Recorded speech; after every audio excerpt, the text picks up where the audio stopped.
On today's episode, Joe and I explain how you can get more flexible in just 15 minutes a day.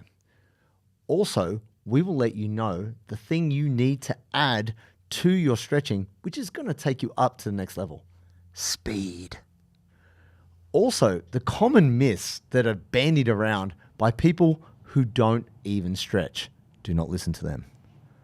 Fourth and final is the routine that you can do on a daily basis, which is going to get you more flexible, hands down, no BS. Let's get into the episode.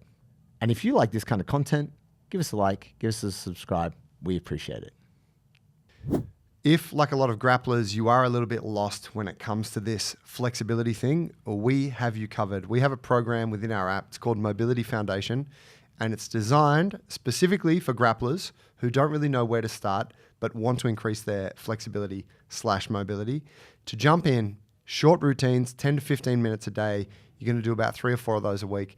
And what I can guarantee you is that if you give it 1 month, you will notice significant changes to your mobility.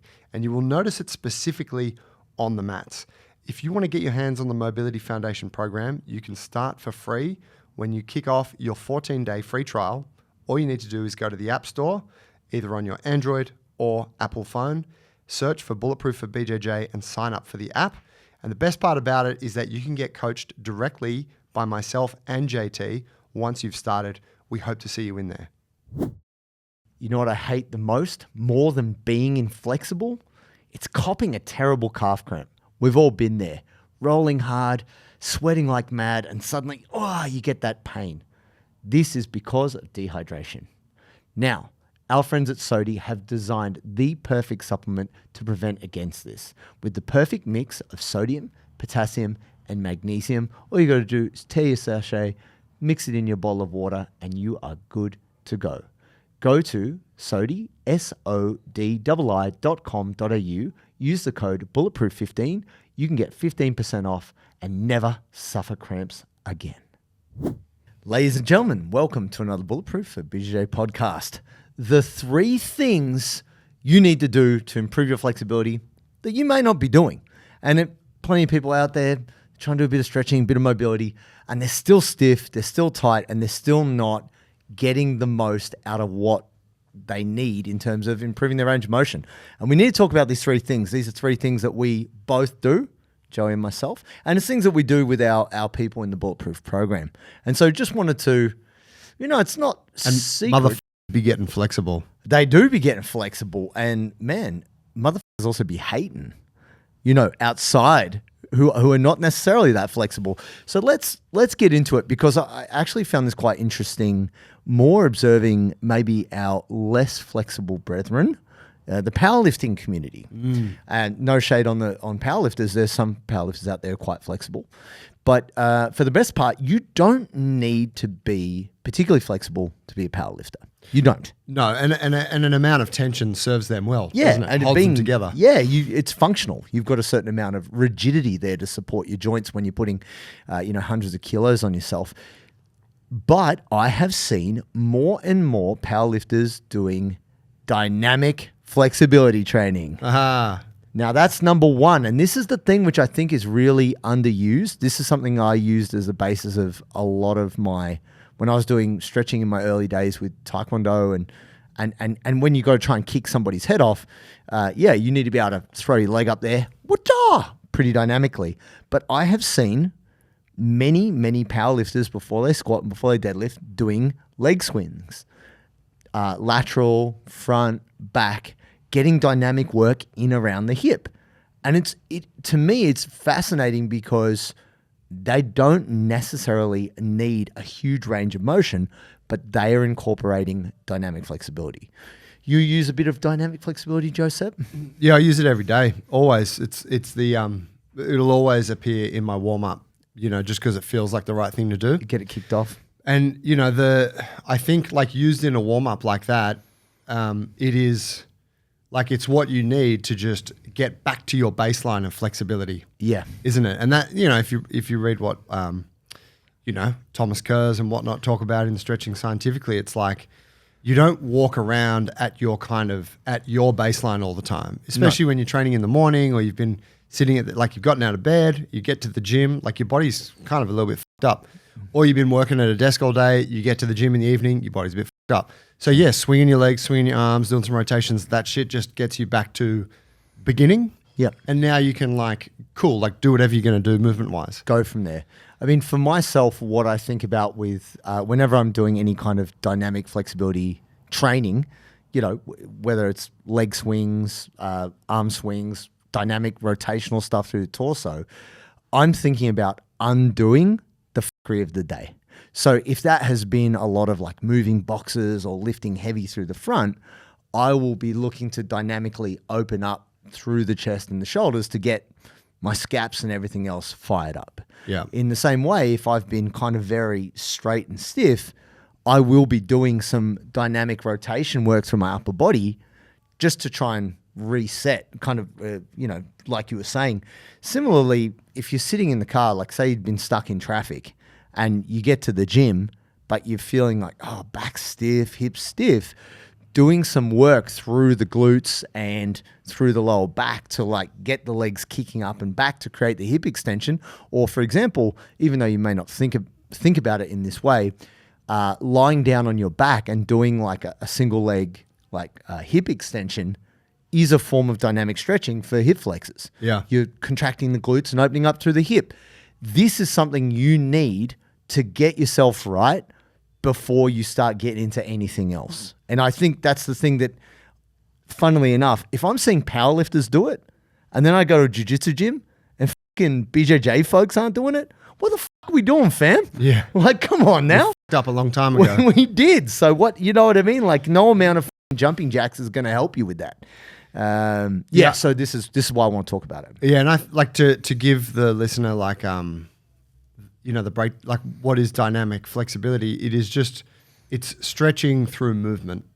And so it's if you're swinging a joint or like arguably like even your repetitions of your strength work, yep. Your squats with the bar on your back where you're going down, coming up, that's a form of dynamic stretching too. Don't jump ahead. No, I won't. But my point being is that it's movement based. It is. And I think that it's important to mention too that there's I see like two avenues for your work where it's like your kind of warm up prep. Yeah. And then you got the shit that's like I'm working on my dynamic flexibility. Build the range in a particular way.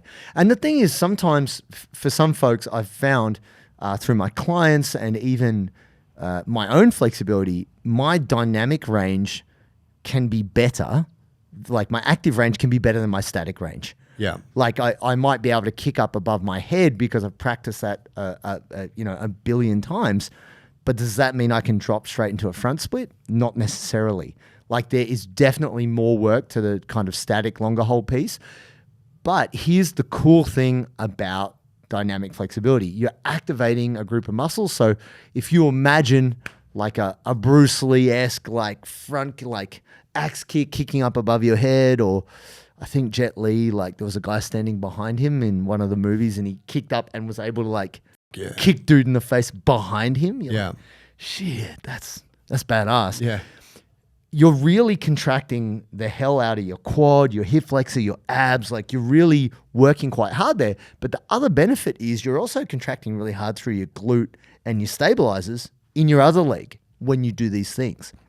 And so there is this like doubled up benefit, which isn't just, okay, I'm loosening up my hamstrings here in a dynamic way, like a fast way. You're actually teaching all the other muscles that are supporting you to stabilize too. So I feel like as a preparatory thing, this is actually an awesome way to get the body going. Whether you do jiu-jitsu or not, if you're not factoring in dynamic flexibility, then you're missing out on gains there. Yeah, and it's a like I think you talking about like the speed of it there. That really is kind of the segue into the athletics side of it. Which if you look at what we're trying to do on the mats, we're trying to move athletically. Yes. Right. So it's like fast direction changes, legs.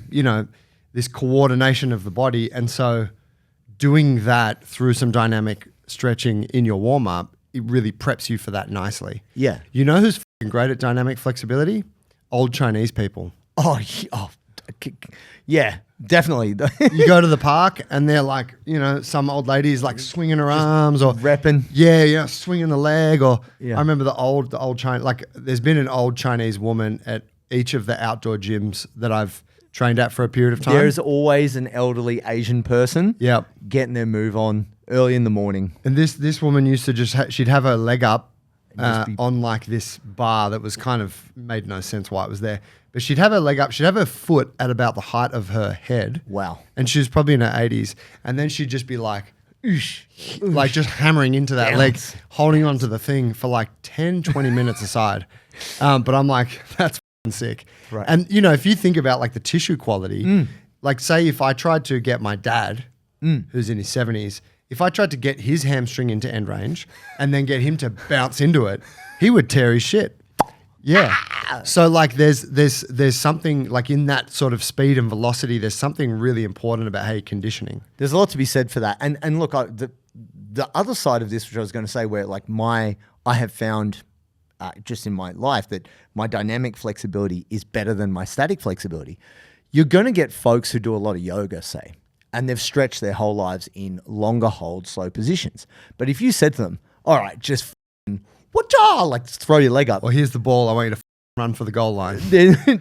They can't, because they just simply have not practiced really strong, hard, fast contractions of a particular muscle group with a dynamic like stretch of the other. And that's a skill. And so dynamic flexibility helps you train that. And for jiu-jitsu, we need it. Yeah, absolutely. So then we go to number 2, which is unfortunately demonized, or has been demonized of recent times by many a strength coach, which is static stretching or longer hold stretching, but you can be active within it. And that's what we like to do. And we're talking about going to a position where you're trying to build range of motion and spending anywhere like a minute, 2 minutes, and really working into that spot. And people are they're not doing this. I mean, some people say, oh yeah, I stretched. They might take 20 seconds. But really, the unlock comes from being in a real serious state of discomfort and just trying to breathe and bear with that shit and stay in the pain until you get that little bit of breakthrough, that little bit more range, and then really actively draw into the position. And folks are not only are they not staying in positions long enough, they're not being active and drawing into the positions. Yeah. Yeah, people love to hang shit on static stretching generally. Right. And I think that static stretching, right? You're not moving. I think that if you look at ineffective stretching, right? You look at the dude who's gone and done his like back and biceps workout at the Globo gym and then like does some stretching for 5 minutes. He's usually doing static stretching and it's usually ineffective. Yes. And it's for many reasons. Yeah. Right? But if we look at people who do static stretching very successfulully, Yes. dancers, weightlifters, gymnasts, martial artists Yep. since the beginning of time, Yeah. like it's proven itself. Yep. Right. And so, and of course we're talking more about like the active side of it. Right. But I would say even the other, it's really good shit. Range of Strength made a really good comment on how he sees its utility. And he's like, static stretching allows you to shine a light onto a specific range that you are trying to develop. Yes. And there's nothing like spending 2 or 3 minutes in a position that is challenging for you as a way to build like volume in that position. Load at end range. Yeah, because if we're trying to go there dynamically, you might go there for whatever. You might do 10 reps where you get half a second on each rep. That's 5 seconds of total time. Yeah. Whereas you hold that shit for 2 minutes, that's a whole different universe of like conditioning, right? For the tissues, yeah. Yeah. And I think this is the confusion, and we've talked about it before, and we don't want to, we're not trying to be general here. We are trying to be very specific about this advice because you can use it to your advantage. But essentially, stretching and strengthening are the same thing, and we're not trying to confuse you here, but it's degrees of load, and we're going to go there. Because when you first start stretching, it might just be the weight of your torso leaning forward on your leg. But as you get more advanced, You could be holding a weight plate behind your head, or you could be holding some kettlebells in your hands, or whatever it might be. But that's until you're able to understand a position. Me personally, I don't go, right, I'm just going to load it up. And we definitely see that when we look at other techniques like a squat or a deadlift.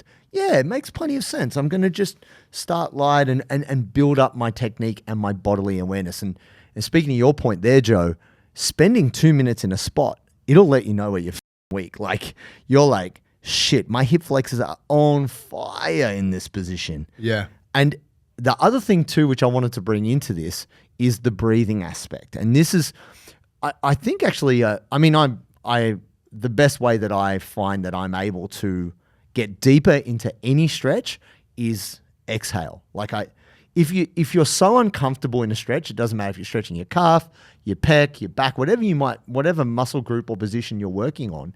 If you can't breathe, you can't stretch effectively. Like, you need to be able to exhale and let go, because often what we do when we are in pain, we tighten up. Oh, that hurts, and we don't breathe. And then really, there's no way for you to be able to regulate your nervous system to get these muscle fibers to lengthen. Yeah, and that's. I believe that I did hear you say that to someone. You were like, no, back that stretch off a little bit so you can actually, make it effective. Yeah. Yeah, because it's not just about surviving, hey? No. And that's that's probably, maybe a common beginner mistake is to think that, like, if I just go hard and grit my teeth for 30 seconds, I'll get something out of this. But stretching it's very neurological. Like, and to summarize that for folks, like, your nervous system is the software that runs your body. And so, yes, there are also, like, tissue length, and it's like pulleys and levers and that whole thing, but then there's this governing kind of software that if you can train that effectively, it will allow you to become more flexible and stronger, right? That's what strength training and flexibility training is. And so one of the things that allows you to work with your nervous system is maintaining a relaxed, it's maintaining a consistent cycling of breath. Yeah. Right? That's like your nervous system's like, okay, if you're breathing in a more or less comfortable way, the nervous system is receiving the message from you that things are okay. Yeah. So, okay, you want to open up this range? Okay, we feel safe. We'll go a little bit deeper. Yeah. But yeah, if you're like, Dysoning it, nervous system's like, we're in danger. I'm not doing anything. We're staying exactly where we are. Yeah. And you're not going to get the real benefit there. Yeah. And also, let's go to the critics. Shout out to the haters. Take a day off. Well, first thing I think that where the critics misguide people on this, and this is very much a social media thing, is that people talk about like mobility and flexibility as if they're two different things. They are actually not. Where the people that get it wrong, they will define flexibility as like a static, passive stretch, whereas every other kind of stretch is mobility. Right. When in reality, you just have like 5 different types of flexibility. Sure. Like that's what it is, right? So there's a whole different category. And so that's just in terms of the terminology, like it's all the same shit, right? But so here's something that the science-backed crew will say is that like passive stretching will like reduce force output, will do X, Y, Z, right? But here's the deal.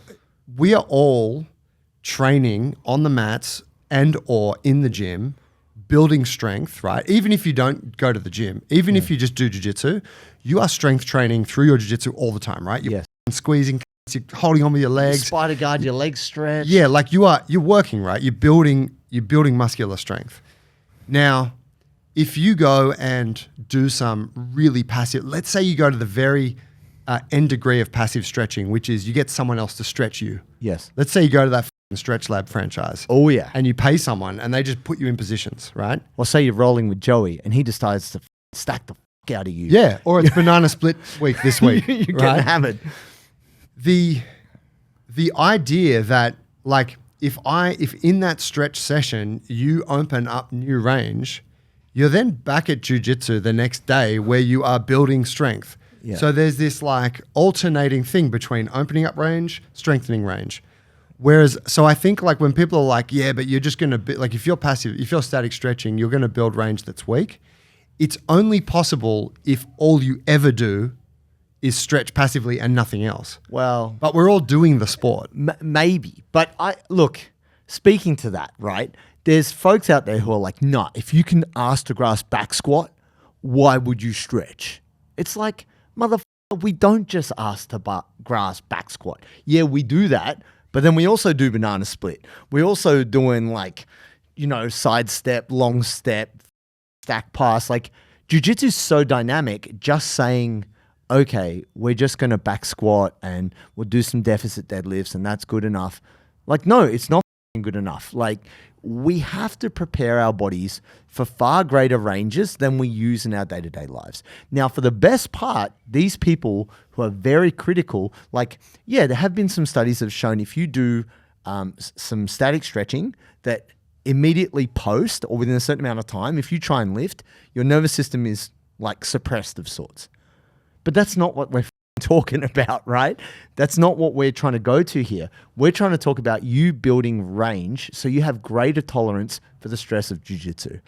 And initially, you've just got to be able to go there, right? We've got to be able to, we have to be able to go there. And then once you can go there, you can actually start to build strength there if you know how. Problem is, motherfuckers don't know how. And if you were to push a lot of these critics, they're like, oh, but this study, which is very limited to back squats, it doesn't show you shit about middle split. And if you go and talk with gymnasts or dancers or elite movers, you'll see them loading up their middle split. They're not just like sitting there and meditating, they're working there. The problem is folks don't know how, and that's why we're having this discussion. So, don't write it off, folks. We're about to get into the meat of this. Yeah, it's like the benefits are there, right? And I think it's just like if you look at the science in isolation, it's like, yeah, okay, like yeah, maybe there was a study that showed a reduced force output.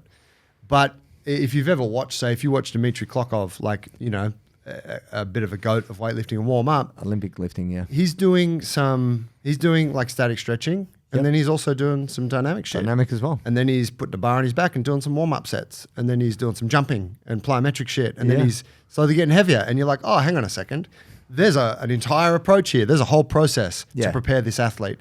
And that's what we're always doing. Like there is a process. It's not just I do one thing and what's the result? It's like, no, I do this and I do this and I layer it. It's a combination of things. Yeah, and even if it's, I really think even if those layerings are on separate days, so you've got a day where you just stretch, real calm, real relaxed. Yeah. Maybe you like to do a really chill yoga class, but then it's death metal jiu-jitsu the other 4 days and a day of heavy. That's great. Like you're layering it over 7 days versus like it just one session. Yeah, this shit all works in tandem. Yeah, to produce your body. It's an alchemy. It's a combination of elements that give you a result, which is being able to be a good mover, be strong. I like that. The range alchemist. The range alchemist. Yeah, bro. New brand. Range of alchemy. Shout out range of strength. But here's the thing, right? So now we're going to go to the third thing, which you really need, which you are most likely not doing. But the cool thing has been... Well, your jiu-jitsu partner's helping you do it a little bit. Oh, yeah. You're just not aware of it. They're forcing you there. And then you're like, snap, crackle, pop, my neck, my back. Loaded stretching. Stay with me, folks. So once you've attained a certain range of motion, like once or even a little bit before, so we've had plenty of folks coming through the Bulletproof for BJJ app, and they couldn't touch their toes. They're like kind of, mid-shin. Then they've gotten onto our mobility program, they've gotten onto the standards program, and part of what we've built into standards is our take on how you improve certain ranges of motion. And one of those is the forward fold. And Jefferson Curl is part of that. And J Curl, people are, is that the new B team guy? Like who's J Curl? J Curl. Is he the takedown guy? He's got like what's going on? He's got the cool hair. But that's the thing. You want to have a look at it. It is essentially a loaded stretch. And, we start people off gradually. But what has been interesting is this has been totally separate of, people are out there doing doing the work we prescribe without us necessarily helping them, and them coming to us and going, "Hey, because I've been doing some Jefferson curls, I can now touch my toes really easily." Because the weight has been my lower back pain has literally melted away. Oh, like butter. Ugh. And so what's interesting about that is folks who couldn't just reach and touch their toes, because they've had the feedback of a small weight, it's enabled them to work into the position, which is then re-educated and reorganized the way their muscles are working. And sometimes you need a little bit of external feedback, and that's where load really helps you improve your stretching. I love the way you reorganized. Yeah. Right? Yeah, absolutely. It's a coordination piece. Yeah. And I think this is the thing. People think, oh, you're either flexible or you're not.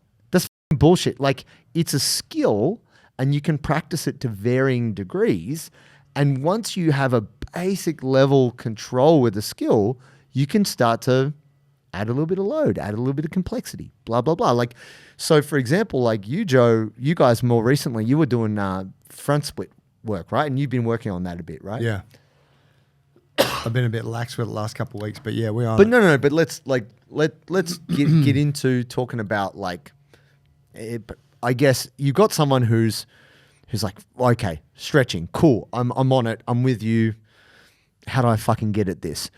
And before we finish today, we're going to talk you through how you can kind of bring this all together.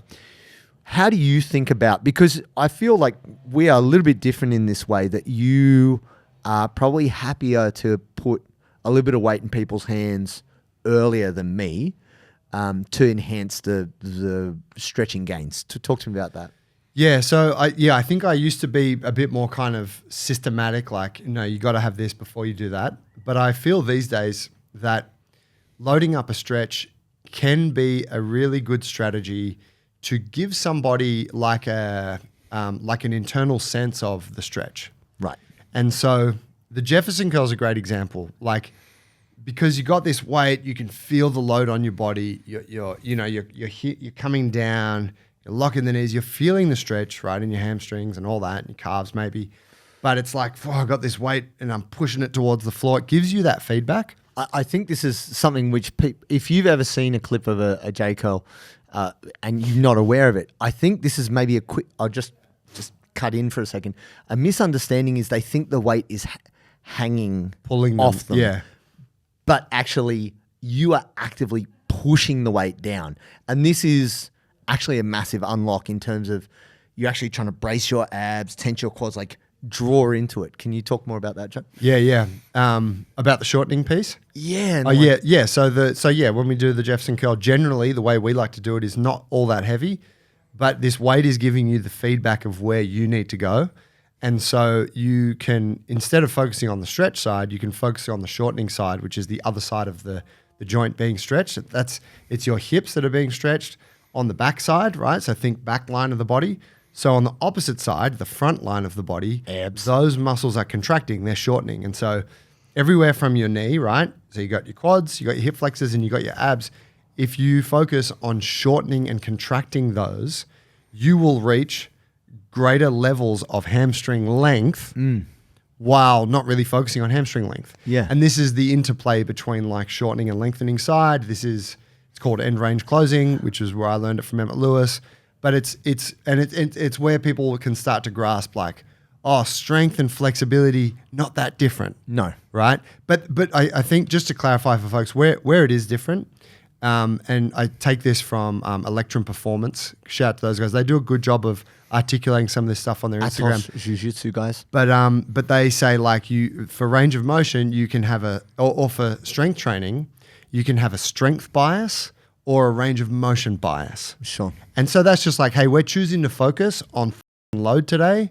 So let's focus on that. But then on another day, now we're focusing on getting as deep as we can. Yeah. And that's going to be two kind of same exercise, but performed kind of differently. Yeah, different things you're going for. Yeah.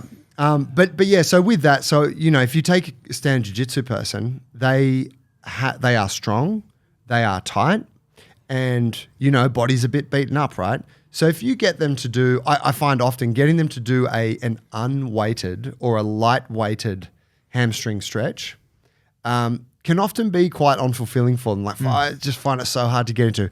Whereas you get them up on a box and you go, here's a 10 kilo kettlebell, Yeah. reach for the floor, lock your knees. Yeah. And they can do it because it's like, oh, I've got a bit of weight now. I Work can feel into that. Yeah. And so I do find that as a strategy at times, giving people some load early on is a great way for them to connect with the drill. For sure. And speaking to that, like the end range closing, something which I kind of left out with the static or the longer hold piece. We like to be more active there because the thing that has always worked for me as a bit of an overload is PNF, which is basically where you're stretching and then you contract the muscles you're stretching isometrically for a couple of seconds, like 3 to 5 seconds, like contract hard and then relax. And this tricks the little safety mechanisms in your body to relax. And you get a little bit more. And this shit is uncomfortable. Like you're actually tearing muscle fibers in a very select way here. But by being able to also get a degree of contract and relax, you're not just yanking on a muscle that's unyielding and it doesn't want to go any further. By being active through the range, contract and relax, you do get more blood flow. And over time, you learn to trust you can move more without breaking yourself. Yeah, and that's, I think, like to the point earlier about breathing for your nervous system and how that kind of communicates with the nervous system. Contracting, relaxing does the same thing for it. It tells the nerve, like if you're at an end range and then your muscle is able to voluntarily contract and then stop contracting, right? It's your will. Yes. Then your nervous system goes, we have control. Yeah. So nervous system's like, okay, you can have a little bit more. Here's your new end range. And it's this kind of convincing process. For folks who maybe can't get a visual on that, if you've ever been to like a physio or, a body worker and they do that thing, they lay down and they get your leg up on their shoulder and they like, stretch your hamstring. And then they're like, all right, I want you to resist for 10 seconds. That's what they're doing. Because as you're resisting, your hamstring's being stretched and then you're resisting, which is actually contracting the hamstring. It's shortening it. And you're holding it in a lengthened position, but contracted for 5 to 10 seconds. And then you let it go and they go a bit deeper. And that's like a partner PNF style. Yeah. So we're just talking about doing that for yourself, which anyone that does our Mobility Foundation comes to learn this stuff. And you can do this in a variety of ways. I mean, we all know that people who are really flexible in jiu-jitsu are motherfuckers. Like, you can't pass their guard. You can't submit them. You're just like, well, that could be you. This could be us, but you don't want it that way. And so that's the thing that, even if I think about a guy like Cyborg. Now, when I first met Cyborg Abreu, this is like many years ago at Worlds, he has some of the biggest hands and the largest forearms ever. I'm talking over 10 years ago. I shook hands with him and I was like, my God, this guy is the thickest guy. But at that time, he's doing tornado guard, which is actually just inverted guard, blah, blah. But to his credit, the guy is actually very flexible. He's got flexible hamstrings. And for you folks out there who like to berimbolo, invert, kiss of the dragon, all of that, even if you think of a tornado sweep where you kind of like invert and lever them over you using your hamstring, if you've got the flexibility, this opens up way more jiu-jitsu to you. Speaking of my tough fridge brethren, you would also know your lack of flexibility is probably, it could be holding your game back a little bit. That's why you just play the smash game, because you haven't got the option to do anything else. That's right. And I honestly think it hinders you in life. Yeah. Like being inflexible, and that's a subjective term, but like being restricted, not being able to sit with your legs crossed, not being able to get on the floor, hop up. Feeling uncomfortable. Whatever. Like, I don't know, you want to like do some monkey bars at the park with your kid or just general shit like that. Like you're locked up inside your body. Yeah. And there's soreness associated with that. There's a greater risk of injury, but there's also like, I think Psychological. Yeah. Where you're like, I'm trapped in this fridge. Yeah. Which we can all just exist like that, but it's kind of liberating to not be stuck here. And I feel this when I cop an injury or something, you're like that, oh my God, I'm restricted now. And then you're not injured, you're like, thank God. Yeah, it's a relief. And even if you think about like when you start a new weight training program, you've done it, you start to do some new movements you haven't done for a while. And then you get so sore. you just get crazy muscle soreness. Or say you were like painting a roof, and so you spent all day like with your arms overhead, and then the next day you're like, oh my God, I can't lift my arm.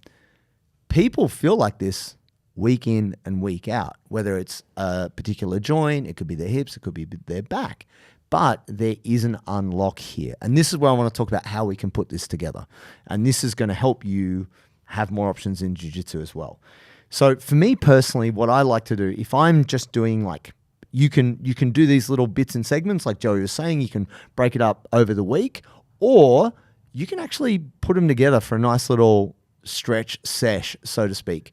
So for me, I like to start with some dynamic warm-up of whatever movement I'm doing. So if it's for my shoulders, doing twists and dynamic opens and circles through the shoulders. And then I will do like longer hold static work on the related joint or movement that I'm trying to develop. Whether it's like even hanging is actually a fantastic stretch, which we've talked about before for shoulders. And then going into doing a little bit of loaded stretching. And if you think about this, by opening up, like for some people, they really struggle with rotation through the upper body, like through the shoulder, the pec. This is where everybody gets tight. Doing the kettlebell armbar is a really good example of being able to put a little bit of load instability in the shoulder and open up through the chest and the thoracic and stuff like that. Yeah. So if I think of it, you can apply this to anything you're trying to work on, whether it's your hammies, your glutes, whatever. Doing some dynamic exercises for a couple sets of say 10 to 15 on each side, just to get things warm and working to like, for glutes, hypothetically, say you're trying to open up your glutes, dynamic pigeon is one of my favorite for just getting the hips open. Then I really like an elevated pigeon because you can bring your leg up, rest it on the box or the couch and just really sink into that mother. Then you can also, you don't have to go further than, you don't have to move moves. You can add weight. You can hold a little dumbbell and start to do some like kind of leaning in, leaning out dynamic work there. And parcel that all up, it only probably takes you about 20 minutes if you wanted to do just that. But you could also just break it all up. How would you approach it, Joe? Yeah, I would definitely do it like that at times. I think lately what I've been enjoying, particularly for like front splits, because I find with the front split work, it's like, so for folks listening, front split is on your front leg, it's your hamstring that's stretching, and on your back leg, it's your hip flexor. Flexors, yeah. And so you kind of got those two things going on. So what I like to do is I'll always do the dynamic piece, 5 minutes, some swings, some rotations, that sort of thing. And then I will do some like moderately heavy like strength work where I'm spending time at the end range. Okay. So I've been doing like some Zercher Jefferson curls. Oh, nice. And the reason I do those is because I don't need to elevate. I just grab a barbell, chuck like 10, 15 kilos each side, hook it into my Zercher position, and then just like sink into the bottom of that stretch. That is the truth right there. Yeah, and so the bar sort of doesn't really clear the floor, and it's like, ooh, hammies are getting pulled on. Yeah, come back out. Hammies are getting pulled. And then I might do a similar kind of drill for the hip flexors. And so then I'm like, well, those muscles have been lengthened under load. Stimulated. Now I can jump into my front split holds, and I'm gonna be like pretty much prepared for it. Yeah. And look, don't get it twisted, folks. Doing more advanced flexibility work, it'll make you a bit sore. It sounds funny, but it'll hurt. Initially it's not namaste. It's all like, get me the fuck out of here. No, and you need to, and I think this is another beginner mistake. You need to apply the same mindset that you do with your strength training. Weight training. Yeah, which is that you are searching for like increased difficulty at every session. Yeah. So am I doing more reps? Am I doing it for longer? Am I going heavier? That's right. How am I overloading this so that I'm constantly progressing? And I think most people who really just dabble with the stretching thing, they kind of only around with it at best at a maintenance level. Yeah, if that. And it's because for the best part, it's humbling. We always, in jiu-jitsu, we're like, yeah, it's so good for you because it keeps you humble. Nah, I don't know. I think it just gives us an avenue to express ego. But, hot take. But I mean, everyone's different. But the thing is, it's not As much as I know Joe likes a work in progress post, I do not. I like a spectacular ego dump post. That's my preferred. That's my preferred method with Instagram. It's very difficult. It's quite funny, isn't it? To be proud. I never test. You always test. It's true, but he doesn't need to test. He already knows. But the funny thing with this is it's kind of hard, even though you should be. We're geared to only like post or express the spectacular.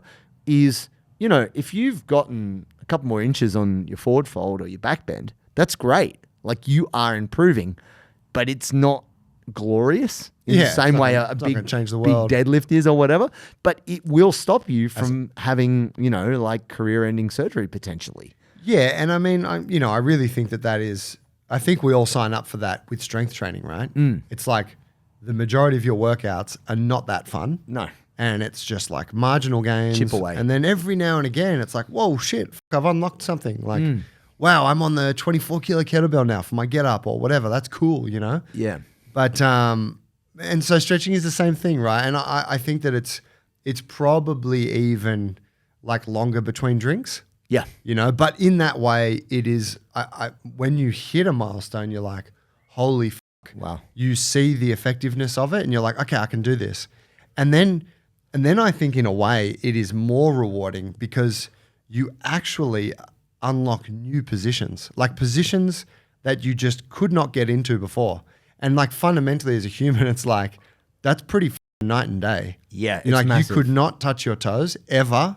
Yeah. Now you fucking can. Palms on the Like floor. that's pretty fundamental. You cannot fake that. And I think it's hard for us to really get our heads around what that does to reduce your pain, help you feel good, energetic, and able, and just enjoy your jiu-jitsu more. That's what we're coming back to. Like, whatever you say, we go through all this suffering and this effort so that we can enjoy doing the thing.